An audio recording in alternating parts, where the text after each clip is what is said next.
जवाब दिया है कि कारगिल पैकेज देंगे अगर केंद्र उनको बेटल मानता है, क्या कहना है? देखिए, मैं ये कहना चाहूँगा, मेरा आज तारांकित क्वेश्चन लगा हुआ था अग्निवीर को लेके, और जिसके अंदर मैंने ये स्पष्ट पूछा था कि अग्निवीर को राजस्थान सरकार शहीद के समान सुविधाएं देना चाहती है या उसको शहीद मानना चाहती है कि नहीं।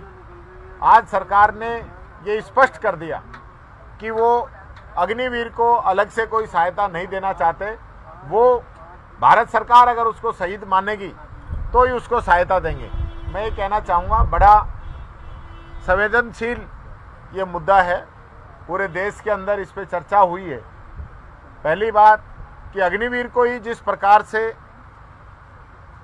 ये नौकरी जो शुरू की है सरकार के द्वारा, इस पर ही लगातार सवाल उठ रहे हैं, और उसके बावजूद आज हमारा कोई जवान बॉर्डर के ऊपर शहीद होता है, एक जवान को शहीद का दर्जा मिलता है, दूसरे जवान को शहीद का दर्जा नहीं मिलता है। तो ये जो सरकार का दोहरा रवैया है, इससे नौजवानों का जो भविष्य है वो खराब हो रहा है। और विशेष रूप से अगर कोई अग्निवीर अपने देश की सेवा करते हुए वीर गति को प्राप्त होता है तो सरकार उसको शहीद नहीं मानती है। उसको जो लाभ मिल रहा है वो सिर्फ बीमा का लाभ मिल रहा है, सरकार की तरफ से कोई लाभ नहीं मिल रहा है। सरकार ने आज ये अपने जवाब में कह दिया है। तो मैं फिर वापस कहना चाहूँगा, सरकार से निवेदन करना चाहूँगा, भारत सरकार उसको शहीद नहीं मान रही है, राजस्थान सरकार तो कम से कम उसको शहीद के समान सुविधाएं देने का विचार करे। दूसरा, आज तारांकित प्रश्न जो था अलवर के अंदर पोल्यूशन को लेके था, जिससे कि आज अलवर में जिस प्रकार से पोल्यूशन बढ़ रहा है, और भिवाड़ी और अलवर देश ही नहीं विश्व की पर्यावरण की जो रैंकिंग है उसके अंदर टॉप में चल रहे हैं, और वहाँ लोगों का रहना और सांस लेना बहुत दुर्भर है।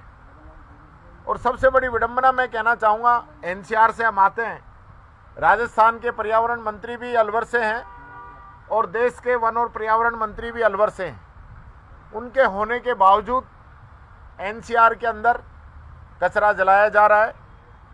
सरकारी जो संस्थाएं हैं जिन्होंने पूरा टेंडर लिया हुआ है, सरकारी संस्थाओं के द्वारा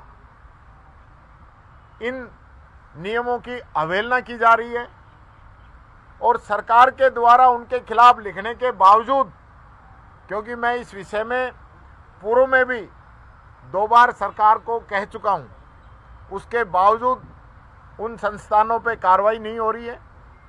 और वहाँ पे जो इंडस्ट्री लग रही है, आज सरकार ने खुद माना कि उन्होंने सीपीटी वहाँ पे लगाई हुई नहीं है। जब सरकार ने ही अभी तक इतना बड़ा औद्योगिक प्लांट एरिया बना दिया, जिसके अंदर 71 इकाइयाँ अलवर की जो एमआई इंडस्ट्रियल एरिया है उसके अंदर चल रही हैं, और वहाँ कोई सीपीटी प्लांट नहीं है, तो उसका खामियाजा आसपास की जनता क्यों भुगते? जिम्मेदारी सरकार की है। और साथ ही अलवर पूरा शहर सड़ रहा है, पिछले 10 दिनों से कचरा वहाँ पे पड़ा हुआ है, लोगों ने दुकान खोलना बंद कर दिया है, रास्ते बंद हैं, सरकार की तरफ से कोई समुचित व्यवस्था नहीं की जा रही है। जो सफाई कर्मचारी हड़ताल पे गए हैं उनसे भी सरकार की तरफ से कोई वार्ता नहीं की जा रही है, जिससे कि पूरे शहर का जो वातावरण है वो बहुत ज़्यादा खराब हो रहा है। मैं कहना चाहूँगा सरकार इसके अंदर संज्ञान ले और जल्द से जल्द जो सफाई व्यवस्था है उसको सुचारू रूप से करावे। 1 करोड़ पेड़, वो तो जिस दिन से बने उस दिन से जिस प्रकार के बयान दिए हैं, अगर हम उसका जवाब देने लग जाएं तो मैं समझता हूँ हमारा तो पूरा समय इसी में निकल जाएगा। मैं कहना चाहूँगा, सरकार ने जो 7 करोड़ पेड़ लगाने का लक्ष्य रखा है उसकी व्यवस्था करे, समुचित रूप से करे। जो आम जनता है, आम पब्लिक है, उसके अंदर सरकार की तरफ से एक अपील की जाए, जिसमें जो व्यक्ति जितना लगाना चाहता है वो लगाए। क्योंकि ऐसा नहीं है कि कोई जनता पेड़ ही नहीं लगा रही है, जनता पेड़ भी लगा रही है, संरक्षण भी कर रही है। लेकिन एजुकेशन मिनिस्टर ने ये कहा कि जिसके घर में एसी है वो 50 पेड़ लगाए। अब या तो कानून बनाएं, कानून बना के लागू करें, ऐसे कहने से क्या होगा।